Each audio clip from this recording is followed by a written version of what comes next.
सारा आलस दूर कर देगी ये कहानी। एक व्यापारी व्यापार करने के लिए एक शहर से दूसरे शहर जाता था। बीच में रेगिस्तान का कुछ इलाका पड़ता था।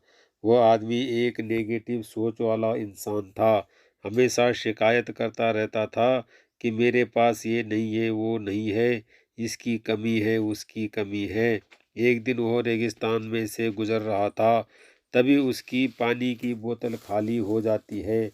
उसे बड़ी जोर से प्यास लगती है, लेकिन रेगिस्तान में पानी न मिलने की वजह से उसे बहुत गुस्सा आता है और बोलता है कि कितना खराब जगह है, ना कोई पेड़ ना पानी, रास्ता भी लंबा है, रेगिस्तान पार करना पड़ता है।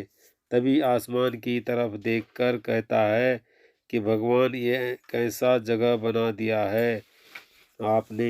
अगर मेरे पास में बहुत सारा पानी होता, बहुत सारे संसाधन होते, तो इस जगह पर हरियाली कर देता, बहुत सारा पेड़ लगा देता। वो आदमी ऊपर देखकर ये सब बातें कह रहा होता है और ऐसा लग रहा था कि जैसे ऊपर वाले से जवाब की प्रतीक्षा कर रहा हो कि भगवान कुछ कह दे। अब चमत्कार ये हुआ कि वह जैसे ही नीचे देखा, उसे अपने आंखों के सामने एक कुआं दिखाई दिया।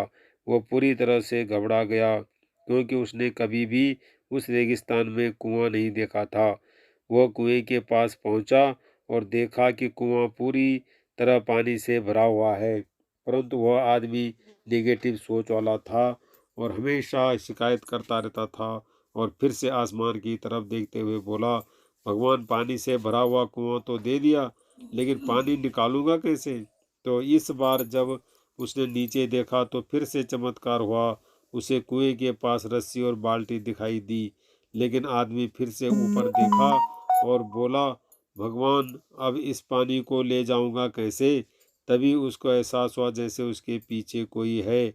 उसने पीछे मुड़कर देखा तो एक ऊंट खड़ा हुआ होता है। वह पूरी तरह से घबरा गया, सोचने लगा कि ये तो सच में होने लग रहा है। मैंने बातों बातों में कह तो दिया, अब मुझे यहाँ हरियाली करनी पड़ेगी और पेड़ लगाने की जिम्मेदारी लेनी पड़ेगी। आदमी को पानी से भरा हुआ कुआं मिल गया, बाल्टी और रस्सी मिल गई, पानी को ले जाने के लिए ऊंट भी मिल गया, सब कुछ मिल गया। अब वो आदमी सोच रहा था कि ये मैंने बातों बातों में क्या बोल दिया, ये तो गड़बड़ हो गया। अब वो तेजी से दौड़कर भागने लगा। वो भाग रहा था, उस जिम्मेदारी से बच रहा था। तभी एक कागज उड़ते हुए आया और उसके शरीर से चिपक गया। उसने जब उस कागज को देखा तो उस पर लिखा हुआ था कि मैंने तुम्हें पानी दिया, कुआं दिया, रस्सी और बाल्टी दिया, पानी को ले जाने के लिए साधन दिया, फिर भी क्यों बचकर भाग रहे हो? उस आदमी को लगा कि मेरे साथ पता नहीं क्या हो रहा है। उसने दौड़ते दौड़ते रेगिस्तान को पार कर लिया, लेकिन उस रेगिस्तान को हरा भरा नहीं बनाया। यह कहानी हमें यह सिखाती है कि हम में से बहुत सारे लोग ये कहते हैं कि बड़े स्कूल में पढ़ लिया होता या बड़े कॉलेज में चला गया होता तो ये कर लेता, अगर मेरे पास बहुत सारा पैसा होता तो ये कर लेता, मेरा बॉस मेरा साथ नहीं देता है, नहीं तो मैं पता नहीं क्या कर देता। हम हमेशा शिकायतें ढूंढते रहते हैं, अपनी जिम्मेदारी से बचकर भाग रहे होते हैं।